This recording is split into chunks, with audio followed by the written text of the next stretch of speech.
it's kind of a wacky time right now. Obviously, we just had the inauguration. So, obviously, we both have a lot of opinions around politics. I think that, one of the important things going forward is going to be trying to figure out what is real, what is defined, and what is actionable versus everything else that is happening. And there's going to be a whole lot of everything else. Like, if you read the news today, you saw there was something like, I don't know, 70 executive orders that were signed yesterday, and, that's a lot of paperwork, but, none of that has actually been acted on yet. So I think, the way I'm going to be treating this for this week in enterprise tech and for news stories is trying to stick to things that have some sort of definition or something that is tangible enough to be able to either act or plan on.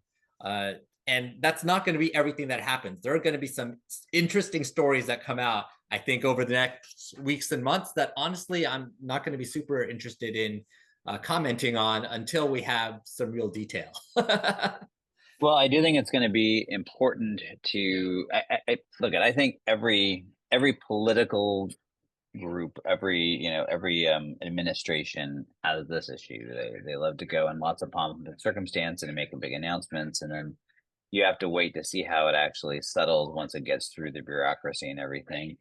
I think in the case of the Trump administration, I think it's definitely more prone to these big giant pronouncements, and then we'll see what happens. But there are some very meaningful. You talk about action. Well, one of those executive orders was the rescinding of some of the Biden administration's AI executive orders, which we debated how much teeth they had, but they have zero teeth now because they've been rescinded. And this is the problem with an executive order. It can be just as easily undone by the next administration. So that's one example. And then the other example, of course, is, and I'm going to do my best to sort of keep myself in check here, but the something that Trump had made a big deal about, almost the moment he was, won the election, was that he was forming DOGE, which it's an acronym for the Department of Government Efficiency. It's also a play on a crypto meme crypto, whatever you call it, that Elon Musk was associated with, crypto coin. And so today there was an executive order, or I guess it was yesterday, they signed it to officially establish DOGE. And let's just say that it's not really lived up to the bluster, and it, honestly, in a good way, in my opinion. So I guess, you can look at this in two perspectives, right? There was a whole bunch of the big puffery that was mostly vapor. But in practice, and we can dive into what this is, I think it's actually a good thing. Yeah, I find it bizarre that this has been a rapid pivot. So until yesterday, the day before, we knew this DOGE thing as co-chaired by Elon Musk and Vivek Ramaswamy, and looking at cutting $1 trillion out of the U.S. Budget in whatever way possible to help the national debt. Now, all of a sudden, today, we've redefined this. DOGE is now taking over from the U.S.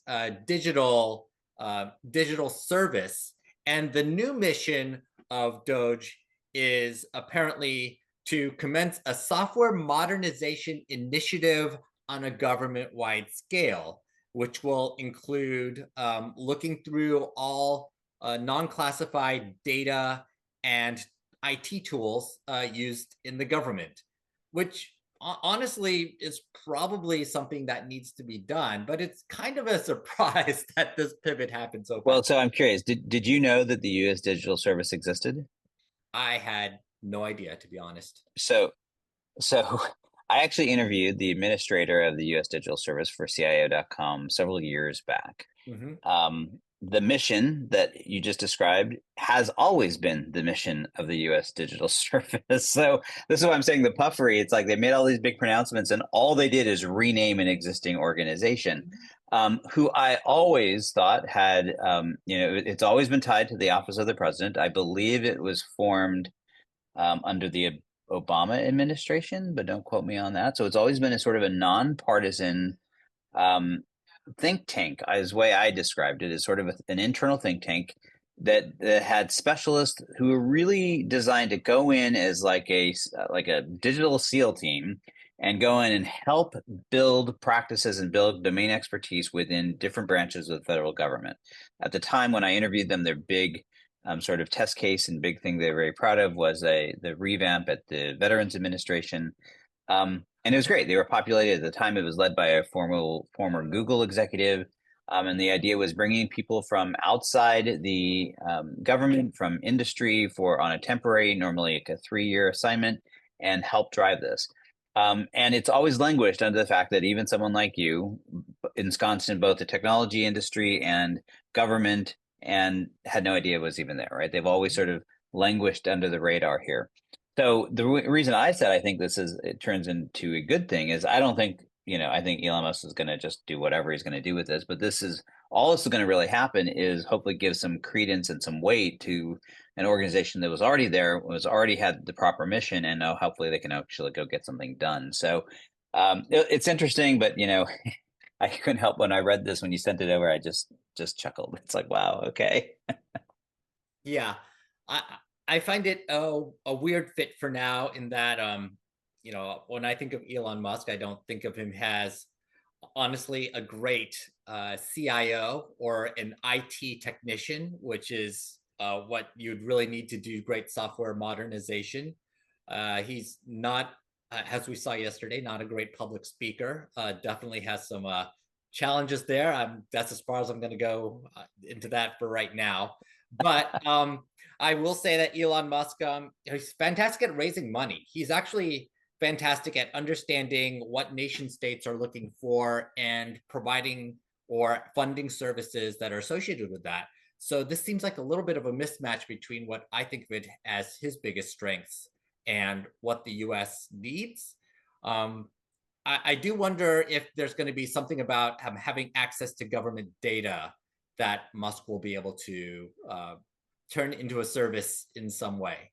But other than that, yeah, right now this is kind of putting up some wallpaper and just kind of renaming stuff without actually getting much new done. Well, and Fine. it will also be interesting. Vivek announced that he is stepping down from his co-chair or whatever role of DOGE, and ostensibly to run for governor of, I forgot which state, but some state. Ohio. Ohio. And so that leaves Elon Musk alone. And this does have an administrator, this division, or at least the U.S. Digital Service did, and I believe it says that it will. So it'll be really curious to see if Elon Musk is named as the administrator. I really doubt it. It's a full-time job. So I have this feeling that they're going to create some superstructure, that this is basically the out to get Elon Musk out from under this burden of having to actually do something with it. So we'll see. It's it's the machinations of government and the transition. And look, like I said, in the end, I hope Space this, saving. in fact, There's always some space saving that has to happen in the government.